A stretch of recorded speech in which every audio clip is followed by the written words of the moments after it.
Friends, അസ്സലാമു അലൈക്കും. Welcome to my channel babies kitchen. ഇന്ന് ഞാൻ ഉണ്ടാക്കാൻ പോകുന്നത് ഒരു അടിപൊളി വളരെ ടേസ്റ്റി ആയിട്ടുള്ള സദ്യക്കൊക്കെ വിളമ്പുന്ന പിങ്ക് പാലട പായസമാണ്. അതായത് പാലട പ്രഥമൻ. പായസത്തിൽ വെച്ച് ഏറ്റവും ടേസ്റ്റി എനിക്ക് തോന്നിയിട്ടുള്ള പായസം കേട്ടോ പാലട പായസം. ഇതുണ്ടാക്കാൻ വലിയ ബുദ്ധിമുട്ടൊന്നുമില്ല കേട്ടോ. ഒന്ന് ശ്രദ്ധിച്ചാൽ വളരെ ടേസ്റ്റോടു കൂടി നമുക്ക് വീട്ടിലും തയ്യാറാക്കി എടുക്കാവുന്നതേ ഉള്ളൂ. ഇപ്പോൾ പലതരത്തിൽ പാലട പായസം എല്ലാവരും ഉണ്ടാക്കുന്നുണ്ട്. പക്ഷേ ഇതുപോലെ ഒന്ന് ട്രൈ ചെയ്ത് നോക്കൂ. എന്തായാലും കുട്ടികൾക്കൊക്കെ വളരെ ഇഷ്ടമാവും. ഇനിയും സബ്സ്ക്രൈബ് ചെയ്യാത്തവർ പ്ലീസ് ചാനൽ സബ്സ്ക്രൈബ് ചെയ്യാനും ലൈക്ക് ചെയ്യാനും മറക്കരുത്. നോട്ടിഫിക്കേഷൻ വരാൻ വേണ്ടി ബെല്ലൈക്കൺ കൂടെ ഒന്ന് പ്രസ് ചെയ്യുക.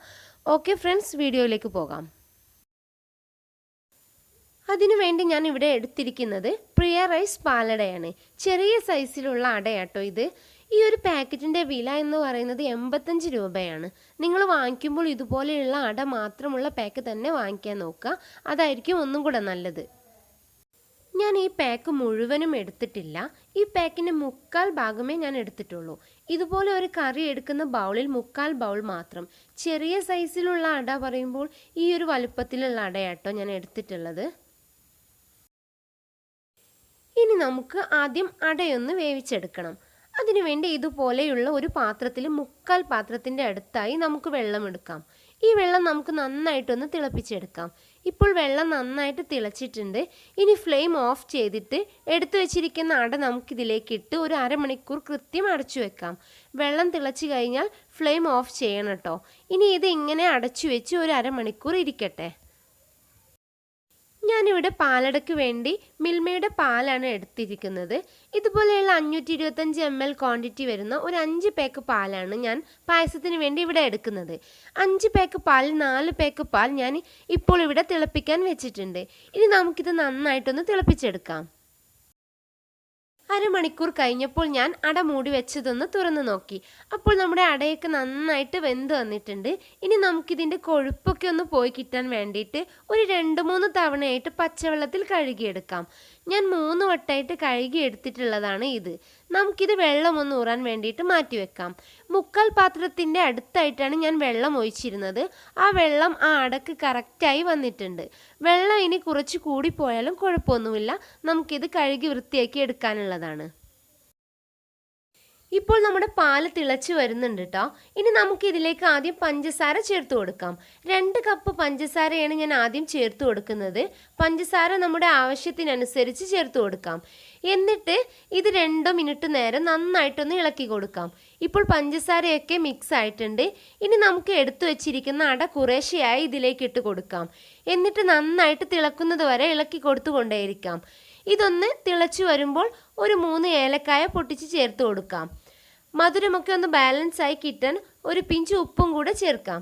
ഇതെല്ലാം നന്നായിട്ടൊന്ന് ഇളക്കിയിട്ട് പാലൊന്ന് കുറുകിയെടുക്കാൻ കുറച്ച് നേരം സമയമെടുത്ത് ഇളക്കി കൊടുത്തുകൊണ്ടേയിരിക്കാം. പിങ്ക് കളർ കിട്ടാൻ വേണ്ടിയിട്ട് നമുക്ക് അരമണിക്കൂർ എന്തായാലും ഈ പാലട പായസം ഒന്ന് ലോ ഫ്ലെയിമിലിട്ടിട്ട് നന്നായിട്ടൊന്ന് കുറുക്കിയെടുക്കണം. അങ്ങനെ നമ്മുടെ അടപ്പായസം ഏകദേശം റെഡിയായി വന്നിട്ടുണ്ട്. പാൽ കുറുകി വരും തോറും നമ്മുടെ പാലട പായസം പിങ്ക് കളറായി വന്നുകൊണ്ടേയിരിക്കും.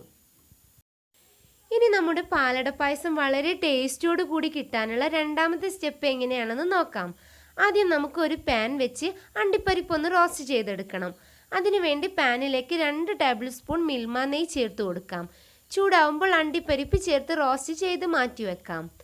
ഇനി ഇതേ നെയ്യിലേക്ക് തന്നെ നമുക്ക് ഒരു 3 ടേബിൾ സ്പൂൺ പഞ്ചസാര ചേർത്ത് ഒന്ന് കാരമലൈസ് ചെയ്തെടുക്കണം. നെയ്യിൽ പഞ്ചസാര കാരമൽ ചെയ്തെടുക്കുമ്പോൾ പായസത്തിന് നല്ലൊരു ടേസ്റ്റ് കിട്ടും കേട്ടോ.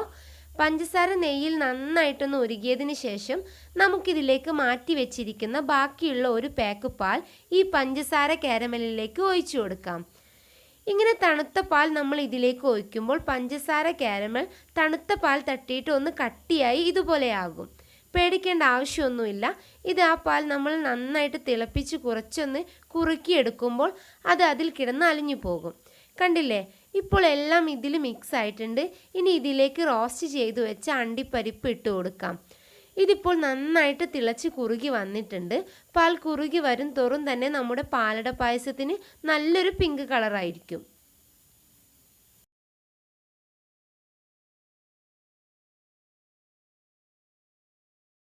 ഇപ്പം നമ്മുടെ പാലട പായസം കുറുകി വന്നിട്ടുണ്ട്. ഒരു കാര്യം നിങ്ങൾ ശ്രദ്ധിക്കുക, ഞാൻ ഇതിൽ വെള്ളമൊന്നും ചേർത്തിട്ടില്ല.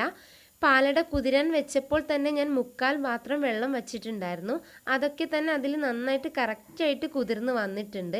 പാലട പായസത്തിൽ വെള്ളം കൂടുതലായിട്ട് ചേർത്ത് കഴിഞ്ഞാൽ പായസത്തിന് അത്ര ടേസ്റ്റ് ഒന്നും കിട്ടില്ല. നിങ്ങൾക്ക് വേണമെങ്കിൽ 1-2 ഗ്ലാസ് വെള്ളം മാത്രം ചേർത്ത് കൊടുക്കാം. വെള്ളം കൂടുതലായി ചേർക്കുകയേ ചെയ്യരുത്. ഇനി നമുക്കിതിലേക്ക് നെയ്യ്, പഞ്ചസാര, കാരമൽ ചേർത്ത് കൊടുക്കാം. ചേർത്തതിന് ശേഷം ഒന്നും കൂടെ എല്ലാം നന്നായിട്ട് ഒരു 2-3 മിനിറ്റ് നേരം കൂടെ തിളപ്പിച്ചെടുക്കാം. ഇപ്പോൾ നന്നായിട്ട് തിളച്ചൊക്കെ വന്നിട്ടുണ്ട്. ഇനി നമുക്ക് ഫ്ലെയിം ഓഫ് ചെയ്യാം. ഇപ്പോൾ നമ്മുടെ പിങ്ക് പാലട പായസം റെഡി ആയിട്ടുണ്ട്. കുറച്ച് നേരം ഇതിങ്ങനെ തന്നെ നമുക്കൊന്ന് ചൂടാറാൻ വേണ്ടിയിട്ട് വിടാം. ഒന്ന് ചൂടാറുമ്പോൾ നമ്മുടെ പിങ്ക് പാലട പായസം ഒന്നുകൂടെ തിക്കായി വരും. വളരെ ടേസ്റ്റാണ് കേട്ടോ ഇത് കുടിക്കാൻ. എല്ലാവരും ഒന്ന് ട്രൈ ചെയ്ത് നോക്കുക. അഭിപ്രായങ്ങളൊക്കെ കമൻറ്റ് ബോക്സിൽ അറിയിക്കുക. വീഡിയോ ഇഷ്ടമായാൽ ലൈക്ക് ചെയ്യുക, ഷെയർ ചെയ്യുക. സബ്സ്ക്രൈബ് ചെയ്യാത്തവരുണ്ടെങ്കിൽ പ്ലീസ് ചാനൽ ഒന്ന് സബ്സ്ക്രൈബ് ചെയ്യുക. ഓക്കെ ഫ്രണ്ട്സ്, നെക്സ്റ്റ് വീഡിയോയിൽ കാണുന്നത് വരെ ബൈ.